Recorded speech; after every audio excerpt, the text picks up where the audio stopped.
तुम्हाला माहिती आहे का, श्रीकृष्ण आणि श्रीराम यामधील एक मोठा फरक. राम हे विष्णूचे 7वे अवतार होते, जे मर्यादा पुरुषोत्तम म्हणून सुद्धा ओळखले जातात. तर कृष्ण हे विष्णूचे 8वे अवतार होते, जे लीलामूर्ती आणि पूर्ण. राम आणि कृष्ण हे फक्त देव नाहीयेत, तर जीवनाचे दोन वेगळे चेहरे आहेत. राम एक आदर्श पुत्र, आदर्श राजा आणि आदर्श पती असंही त्यांना ओळखलं जातं. त्यांनी आपले दुःख आपल्यातच दडवले, पण कधीही धर्माला धोका दिला नाही. वनवासाच्या काळातही ते शांतपणे आपल्या कर्तव्याला समर्पित होते. तर कृष्ण हे अगदी वेगळे, म्हणजे प्रेमळ मित्र, चतुर मार्गदर्शक आणि दयाळू भगवान असं मानवलं जात होतं. त्यांनी हसत खेळत जगाला शिकवलं की प्रेम आणि युक्तीनेही युद्ध जिंकता येतं. तर अर्जुनाला दिलेली भगवद्गीता संदेश आशा आणि धैर्याने भरलेली आहे.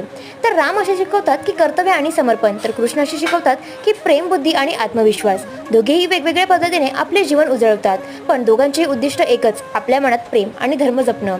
तर रामाच्या धैर्याला आणि कृष्णाच्या प्रेमाला नमन.